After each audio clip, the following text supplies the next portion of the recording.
काबा पर हमला। Up to 500 militants attacked the Grand Mosque. एक झूठा मेहदी, एक ऐसा वाकया जिसने पूरी दुनिया को हिला कर रख दिया। Shaking the Saudi regime to its core. लेकिन ये कोई पहली दफा नहीं था कि किसी ने काबा पर हमला किया हो। इससे पहले भी काबा पर कई हमले हो चुके हैं। और सबसे अजीब बात यह है कि काबा पर सबसे ज्यादा हमले मुसलमानों ने खुद किए हैं। काबा पर पहला हमला रसूलुल्लाह सल्लल्लाहु अलैहि वसल्लम की पैदाइश से पहले अरब के बहुत बड़े बादशाह अब्राहा ने किया था,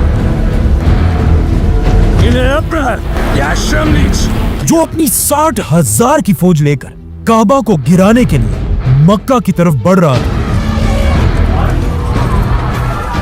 और अब्राहा के पास इस फौज में बड़े बड़े हाथी भी थे, जिसके बाद एक बहुत बड़े मिरेकल से अल्लाह ने अब्राहा की पूरी फौज को तबाह कर दिया।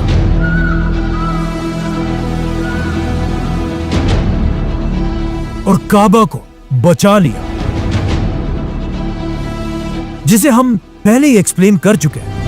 अब अब्राहा तो इस पूरे हमले में काबा को कोई नुकसान नहीं पहुंचा पाया, लेकिन काबा पर दूसरे हमले में पहली बार काबा को आग लगा दी गई। और जिस बंदे ने काबा पर यह हमला किया उसे हम सब बहुत अच्छी तरह जानते हैं, और उसका नाम था यजीद। यजीद के बादशाह बनते ही उसकी फौज ने करबला के मैदान में इमाम हुसैन रज़ियल्लाहु तआला अन्हु और रसूलुल्लाह सल्लल्लाहु अलैहि वसल्लम के खानदान को बहुत ही बेदर्दी से शहीद कर दिया था। लेकिन करबला के वाक़ये के बाद भी यजीद रुका नहीं, क्योंकि जैसे ही लोगों को इमाम हुसैन रज़ियल्लाहु तआला अन्हु की शहादत का पता चलने लगा, लोग यजीद की बादशाहत के खिलाफ हर जगह खड़े होने लगे, जिसमें यजीद के खिलाफ सबसे बड़ी बगावत रसूलुल्लाह सल्लल्लाहु अलैहि वसल्लम के शहर मदीना में हुई। मदीना के लोग, जो ज्यादातर सहाबा और सहाबा की औलाद थे, उन्होंने करबला के वाक़ये के कुछ ही अरसे बाद मदीना में उमैया खानदान के हेडक्वार्टर पर हमला किया और वहां से जबरदस्ती सारे बनु उमैया के लोगों को बाहर निकाल दिया। लेकिन जैसे ही बनु उमैया के कैपिटल दमास्कस में बादशाह यजीद को इस बात का पता चला, तो उसने फौरन अपनी फौज को मदीना पर हमले के लिए रवाना किया। मदीना पर हमला करो। और उन्हें हुक्म दिया कि अगर 3 दिनों के अंदर अंदर मदीना के लोग मुझे अपना बादशाह ना माने, तो फिर मेरी तरफ से तुम्हें पूरी इजाजत है कि तुम मदीना के अंदर घुसकर वहां जिसे चाहे मार दो और मदीना के घरों को लूट लो। जैसे यजीद की फौज मदीना के पास पहुंची, वो ये देखकर हैरान रह गए कि मदीना वालों ने एक बार फिर मदीना के सामने वही खंदक दोबारा बनाई थी, जो इससे बहुत साल पहले रसूलुल्लाह सल्लल्लाहु अलैहि वसल्लम ने जंगे खंदक में बनाई थी। लेकिन वो खंदक काफिरों से बचने के लिए थी और ये मुसलमानों से। लेकिन इस बार यजीद की फौज से मदीना की खंदक मुसलमानों को नहीं बचा सकी, जिसके बाद यजीद की फौज ने मदीना में घुसकर 3 दिन तक सहाबा और उनके बेटों का कत्ले-आम किया। और यजीद के हुक्म से मदीना में सहाबा के घरों को लूट लिया। और कुछ किताबों में तो यहां तक लिखा है कि यजीद की फौज ने मदीना में कुछ औरतों का रेप भी किया।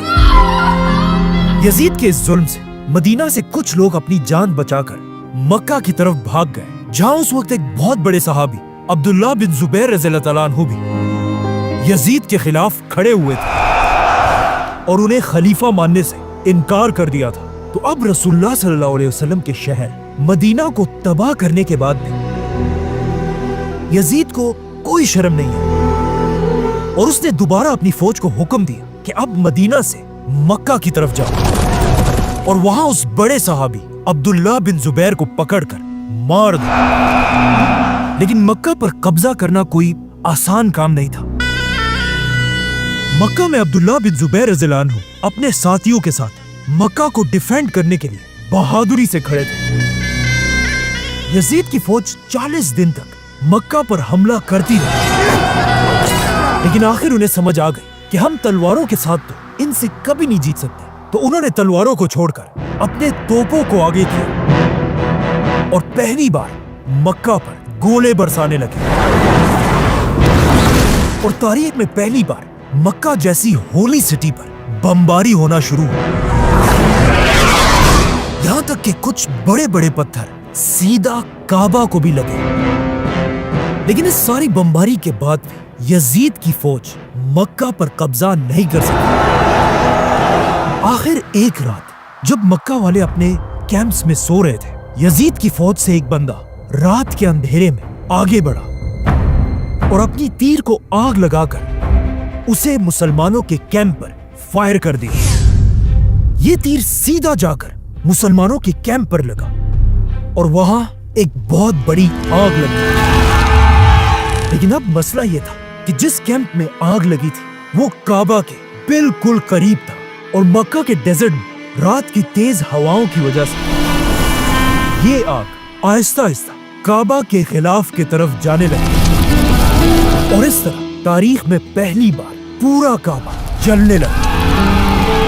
काफी टाइम तक काबा इसी तरह जलता रहा और सारे मुसलमान ये मंजर देखकर हैरान खड़े थे।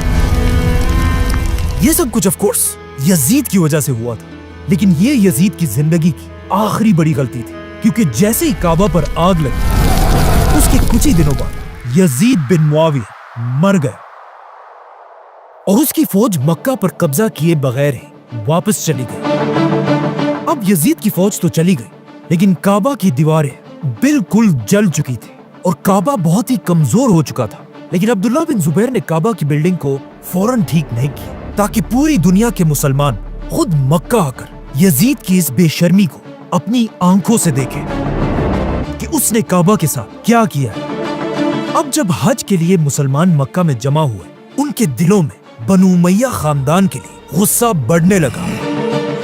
अब्दुल्ला बिन जुबैर काबा के सामने खड़े हुए और मुसलमानों से पूछा कि हमें काबा के साथ क्या करना चाहिए, जिस पर कुछ लोगों ने कहा काबा को इसी तरह छोड़ देना चाहिए। लेकिन अब्दुल्ला बिन जुबैर ने कहा नहीं, कितनी अजीब बात है कि जब हम में से किसी के घर को आग लगे तो हम उसे जरूर ठीक करेंगे, लेकिन अब जब अल्लाह के घर को आग लगाई गई तो हम उसे ऐसे ही छोड़ देंगे। जिसके बाद अब्दुल्ला बिन जुबैर ने खुद काबा को दोबारा बनाना शुरू किया और काबा को ऐसा नहीं बनाया जैसा आज है, बल्कि काबा के साइज को बढ़ाकर काबा को उस तरह बनाया जैसे इब्राहिम अलैहिस्सलाम ने बनाया था। यजीद ने अपनी 3 साल की हुकूमत में 3 बड़े काम किए थे: करबला, मदीना पर हमला और काबा को आग लगाना। और यजीद की इन्हीं हरकतों की वजह से अब मुसलमान बनु उमैया से नफरत करने लगे थे। यजीद के मरने के बाद उसका बेटा मुआविया नया खलीफा बना, लेकिन कुछ ही अरसे के बाद बीमारी की वजह से वो भी फौत हो गया। लेकिन यजीद का ये बेटा इतना जबरदस्त लड़का था कि उसने अपने मरने से पहले ऐलान कर दिया था कि मैं अपने बाद किसी को खलीफा नहीं बनाऊंगा, मुसलमान खुद ही अपना नया खलीफा चूज कर। जैसे पहले खिलाफत में हुआ करता था, तो अब उसके मरते ही दुनिया में एक ऐसी सिचुएशन बनी कि दुनिया में मुसलमानों का कोई भी खलीफा नहीं था। ये देखकर मुसलमान बनु उमैया को छोड़कर मक्का में अब्दुल्ला बिन जुबैर रज़ियल्लाहु तआला अन्हु के हाथ पर बैत करने लगे और उन्हें मुसलमानों का नया खलीफा चुना। और अब्दुल्ला बिन जुबैर के खिलाफ आहिस्ता आहिस्ता इस पूरे इलाके पर फैल गई। अब ज्यादातर मुसलमान अब्दुल्ला बिन जुबैर को अपना खलीफा समझते थे, सिवाय कुछ खानदानों के, जिनमें ऑफ कोर्स टॉप पर एक ही खानदान था, बनु उमैया। जैसे ही खलीफा अब्दुल्ला बिन जुबैर की ताकत अपनी पीक पर पहुंची, एग्जैक्ट उसी टाइम बनु उमैया खानदान ने अपना नया बादशाह सेलेक्ट किया, अब्दुल मलिक। अब्दुल मलिक ने बादशाह बनते ही एक बहुत ही अजीब काम किया। उसने मुसलमानों के सबसे बड़े दुश्मन रोमन एम्पायर के साथ दोस्ती का हाथ मिलाया, जिनसे मुसलमान कई सालों से लड़ रहे थे। लेकिन अब अब्दुल मलिक रोमन एम्पायर के बादशाह को हर हफ्ते 1000 गोल्ड कॉइन्स देकर उससे भीख मांगने लगा कि प्लीज हम पर हमला मत करो, क्योंकि मेरी लड़ाई तुम्हारी रोमन एम्पायर के साथ नहीं है, बल्कि मक्का के एक बहुत बड़े सहाबी खलीफा अब्दुल्ला बिन जुबैर से। یہ دیکھ کر رومن امپائر نے بھی عبد الملک کے ساتھ ڈیل اس لیے کی کیونکہ انہیں پتا تھا کہ اگر عبداللہ بن زبیر رضی اللہ عنہ مسلمانوں کے خلیفہ بنے تو پھر رومن امپائر بائے بائے. تو اب رومن امپائر کے بادشاہ کے ساتھ ڈیل کر کے عبد الملک نے اپنا رخ مسلمانوں کی طرف کیا اور سب سے پہلا حملہ عبداللہ بن زبیر رضی اللہ عنہ کی خلافت میں عراق پر کیا اور وہاں کے لوگوں کو رشوتیں دے دے کر انہیں خلیفہ عبداللہ بن زبیر کے خلاف کرنے لگا اور آخر ایک بہت بڑی جنگ کے بعد عبد الملک نے یہ سارا علاقہ چھین لیا اور اب عبد الملک کو سمجھ آ گئی کہ بالکل یزید کی طرح مکہ پر حملہ کرنے کا وقت آ چکا ہے. عبد الملک نے اپنے سارے جنرلز کی ایک بہت بڑی میٹنگ بلوائی جس میں عبد الملک نے سب کے سامنے کھڑے ہو کر کہا کہ تم میں سے کون ہے جو مکہ پر حملہ کر کے عبداللہ بن زبیر رضی اللہ عنہ کو مار دے. یہ سن کر اس کے سارے جنرلز چپ کر کے بیٹھے ہوئے تھے کیونکہ وہ دوبارہ کعبہ کے ساتھ وہ نہیں کرنا چاہتے تھے جو یزید نے کیا تھا. تو عبد الملک نے دوبارہ پوچھا کہ کوئی ہے جو ہماری بادشاہت کے لیے مکہ پر حملہ کرے, لیکن پھر بھی پورے ہال میں خاموشی تھی. آخر عبد الملک کے ایک جوان جنرل نے اپنا ہاتھ اٹھایا. بادشاہ سلامت, میں مکہ پر حملہ کروں گا کیونکہ میں نے خواب میں دیکھا ہے کہ میں نے عبداللہ بن زبیر رضی اللہ عنہ کو پکڑ کر اس کی کھال اتار دی ہے. عبد الملک کے اس بے شرم جنرل کا نام ہم سب نے بچپن سے سنا ہے اور اس جنرل کا نام تھا حجاج بن یوسف.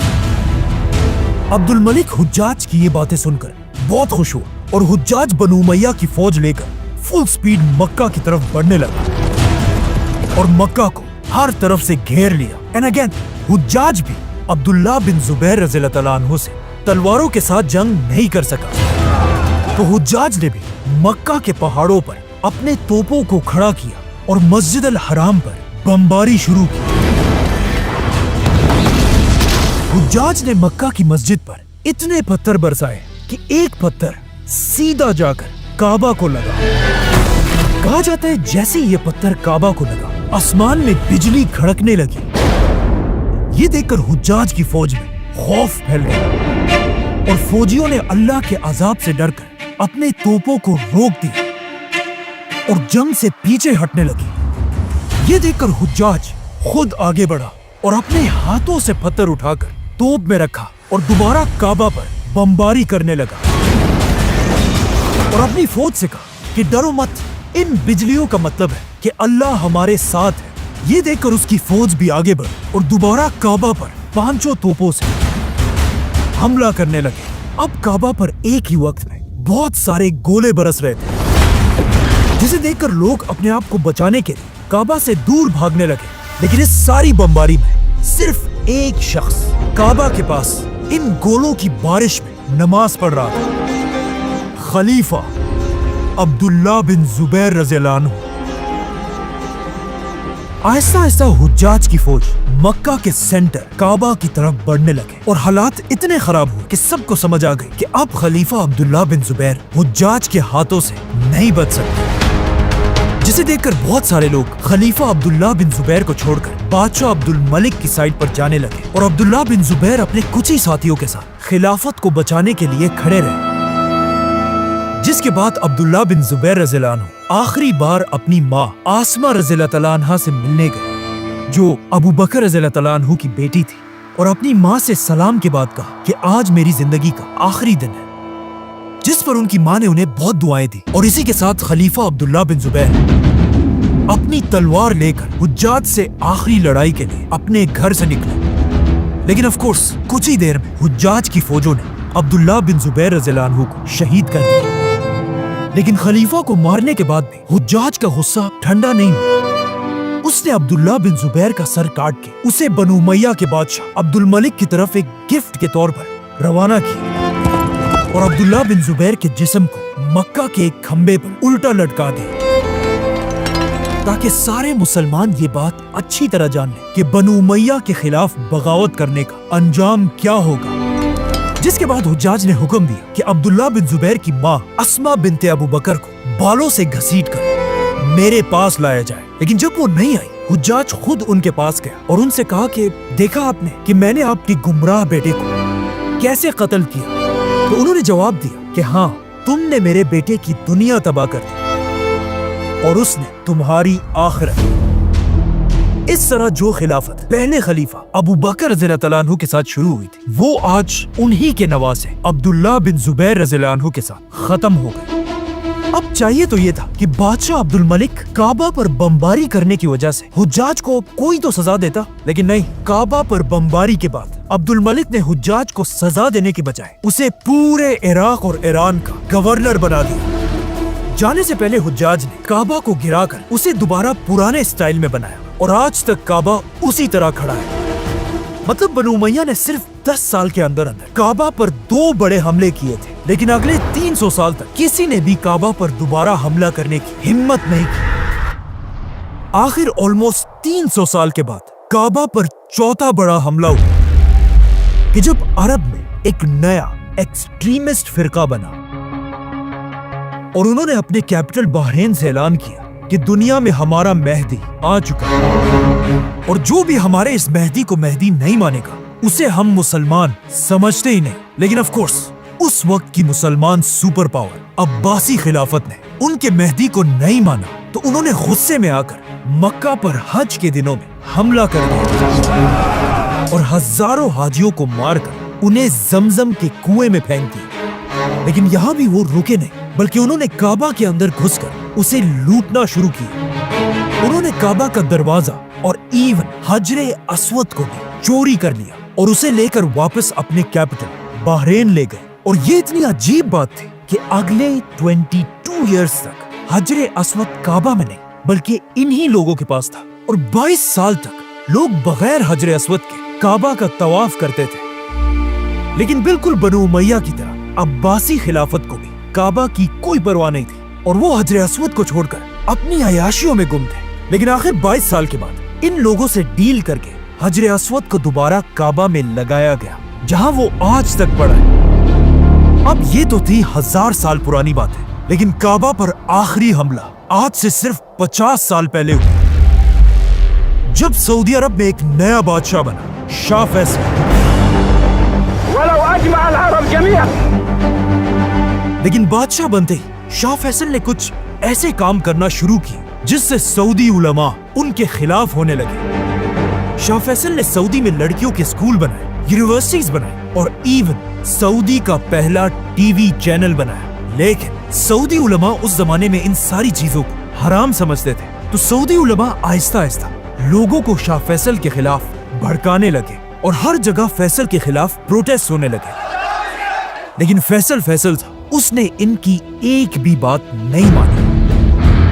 लेकिन फिर भी ये उलमा फैसल के खिलाफ कभी भी बगावत नहीं करना चाहते थे। लेकिन इनके कुछ यंग स्टूडेंट्स के जहनों में सऊद खानदान के खिलाफ बगावत करने की आग भड़कने लगी थी और बादशाह फैसल के शहीद होते इन्हीं के एक यंग स्टूडेंट जुहैमान अपने साथियों के साथ सऊद खानदान के खिलाफ बगावत करने की तैयारी कर रहा था। उसे बस अब एक मौके का इंतजार था और आखिर उसे ये मौका मिल गया। 1979 मुसलमानों की हिस्ट्री का एक बहुत ही इंटरेस्टिंग साल था, क्योंकि इसी साल पाकिस्तान में उसके सबसे बड़े लीडर जुल्फिकार अली भुट्टो को फांसी दी गई। पाकिस्तान के साथ ही अफगानिस्तान पर सुपर पावर रूस ने हमला किया था। अफगानिस्तान के पास ईरान में 40 साल की हुकूमत खत्म करने के बाद एक नया लीडर बना, आयतुल्लाह खुमैनी। और उसी के पास इराक में भी अरब का एक बहुत बड़ा लीडर आया, सद्दाम हुसैन।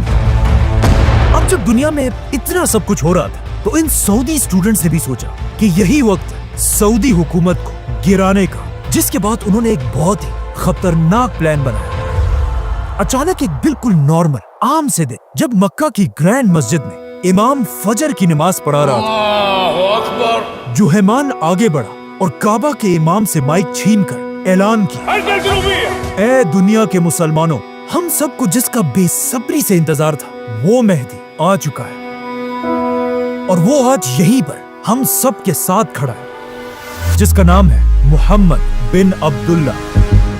अब ये इतना परफेक्ट प्लान था क्योंकि रसूलुल्लाह सल्लल्लाहु अलैहि वसल्लम की एक हदीस है जिसमें उन्होंने फरमाया था कि मेहदी का नाम बिल्कुल मेरे नाम जैसा होगा, मतलब मुहम्मद। اور مہدی کے باپ کا نام بھی میرے باپ کے نام جیسا ہوگا، مطلب عبداللہ۔ اور اب مکہ میں کھڑے اس مہدی کا نام بھی محمد بن عبداللہ تھا۔ جیسے ہی جوہیمان نے اعلان کیا، اس کے 500 ساتھیوں نے اپنے گنز نکال لیے اور مسجد کو ہر طرف سے گھیر لیا، اور ان کے کچھ ساتھی سنائپرز لے کر مسجد کے میناروں پر کھڑے ہوئے۔ ان گنز کو وہ اس سب سے پہلے کنسٹرکشن کی گاڑی اور تابوتوں میں مسجد کے اندر لائے تھے، اور ان گنز کو یوز کر کے یہ لوگ کعبہ کے گارڈز کو مارنے لگے، جس سے آف کورس وہاں پر کھڑے عام مسلمان چیخنے لگے۔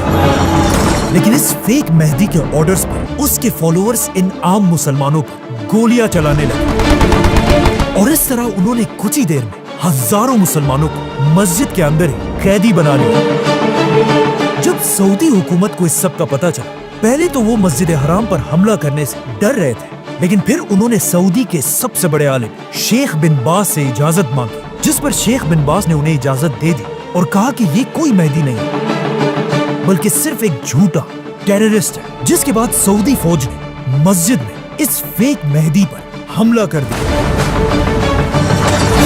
لیکن وہ یہ دیکھ کر حیران رہ گئے کہ اس فیک مہدی کے فالوورز کو 100% یقین تھا کہ یہی اصل مہدی ہے، اور وہ اس فیک مہدی کے لیے اتنی بہادری سے لڑے کہ آسانی سے انہوں نے سعودی فوج کو پیچھے دھکیل دیا۔ اب جب جوہیمان نے دیکھا کہ وہ تو سعودی فوج سے یہ جنگ جیت رہا ہے، تو وہ آگے آیا اور دنیا کے سامنے اپنے ڈیمانڈز رکھے۔ ویسٹ کے ساتھ سارے تعلقات توڑ دیے جائیں، امریکہ کو ساری تیل بیچنا بند کر دی جائے، اور سعودی عرب کا بادشاہ ہمارے اس مہدی کے سامنے سرنڈر کرے۔ اب جب جوہیمان نے سیدھا سپر پاور امریکہ کو دھمکیاں دی، امریکہ نے غصے میں آ کر یہاں پر ایک بہت بڑی غلطی کی۔ امریکہ نے اعلان کیا کہ یہ سارا حملہ صرف جوہیمان نہیں کر رہا، بلکہ یہ ایک بہت بڑی سازش ہے، اور اس سازش کے پیچھے ایک ہی آدمی ہے، ایران کا آیت اللہ خمینی۔ اور یہ آف کورس سب کچھ بالکل جھوٹ تھا۔ امریکہ بس سعودی اور ایران کو آپس میں لڑانا چاہتا تھا، جو آج تک وہ کرتا رہتا ہے۔ لیکن خمینی بھی امریکہ سے ڈرنے والا نہیں تھا۔ امریکہ کے اعلان کے بعد خمینی نے بھی ایک اعلان کیا کہ کعبہ پر یہ حملہ ہم نے نہیں بلکہ امریکہ کی CIA نے کیا ہے۔ امریکہ کے اعلان کے بعد تو کچھ نہیں ہوا، لیکن خمینی اتنا بڑا لیڈر تھا کہ ان کے اعلان کے ساتھ ہی پورے دنیا کے مسلمان امریکہ کے خلاف کھڑے ہو گئے اور ہر طرف پروٹیسٹ کرنے لگے، یہاں تک کہ پاکستان اور لیبیا میں امریکہ کی ایمبیسیز کو آگ لگا دی گئی۔ اب جب پوری دنیا میں اس واقعے کی وجہ سے اتنا بڑا مسئلہ بن رہا تھا، سعودی حکومت نے بھی اپنی عزت بچانے کے لیے اس فیک مہدی اور اس کے ساتھیوں پر اپنی پوری طاقت کے ساتھ حملہ کر دیا، اور اس حملے میں سعودی عرب کی مدد فرانس اور پاکستان نے کی۔ اب پاکستان میں یہ مشہور ہے کہ اس حملے کو روکنے میں سب سے بڑا رول پاکستان کا تھا، اور پاکستان کی آرمی میں اسپیشلی میجر مشرف کا رول۔ لیکن یہ بالکل غلط بات ہے، پاکستان کا اس حملے کو روکنے میں ایک بہت ہی چھوٹا رول تھا۔ اینی ویز، جیسے ہی سعودی نے اپنا دوسرا حملہ شروع کیا، آہستہ آہستہ یہ فیک مہدی اور اس کے ساتھ پیچھے ہٹنے لگے، اور سعودی آرمی نے مسجد کی دیواروں میں سوراخ کر کے ان ٹیررسٹ کی طرف گرنیڈز پھینکے، جس سے اتنے زیادہ لوگ مرنے لگے کہ ان باغیوں کا مورال بالکل ٹوٹنے لگا، جسے دیکھ کر آخر یہ فیک مہدی خود آگے بڑھا اور اپنے ہاتھوں سے ان گرنیڈز کو اٹھا کر واپس سعودی فوج پر پھینکنے لگا، جسے دیکھ کر اس کے فالوورز کا یقین اور بھی بڑھ گیا کہ یہی اصل مہدی ہے۔ لیکن جیسے ہی اس مہدی نے اگلا گرنیڈ اٹھایا اور اسے پھینکنے کے لیے اپنا ہاتھ پیچھے کیا، وہ گرنیڈ اس کے ہاتھ میں پھٹ گیا، اور اپنے آپ کو مہدی کہنے والا محمد بن عبداللہ مر گیا۔ اس فیک مہدی کے مرتے ہی اس کے ساتھیوں کے سارے خواب ٹوٹ گئے، اور انہیں سمجھ آ گئی کہ ان کے ساتھ ایک بہت بڑا دھوکہ ہو گیا ہے۔ لیکن اب سرنڈر کرنے کا آپشن ان کے پاس نہیں تھا، تو وہ لڑتے لڑتے آخر مسجد کے بیسمنٹ پر پہنچے اور وہاں دوبارہ آخری دم تک لڑنے لگے۔ لیکن فرانس کی آرمی کے ٹیئر گیسز کی وجہ سے ان سارے باغیوں کو بے ہوش کر کے پکڑ لیا گیا، اور اس پورے حملے کا ماسٹر مائنڈ جوہیمان بھی پکڑا گیا۔ کہا جاتا ہے اس کے بعد وہ سعودی آرمی کے سامنے بھیک مانگنے لگا کہ مجھ سے بہت بڑی غلطی ہوئی، میرا واقعی میں خیال تھا کہ یہی آدمی مہدی ہے۔ لیکن سعودی انٹیلیجنس کے چیف اور بادشاہ فیصل کے بیٹے نے اسے کہا کہ اب بہت دیر ہو چکی، جس کے بعد ان سارے باغیوں کے पूरी दुनिया के सामने सर काट दिए गए। इस तरह हिस्ट्री में काबा पर 5 बड़े हमले हुए थे, जिसमें सिर्फ एक अब्राहा के अलावा बाकी सारे मुसलमानों ने खुद किए थे। सब्सक्राइब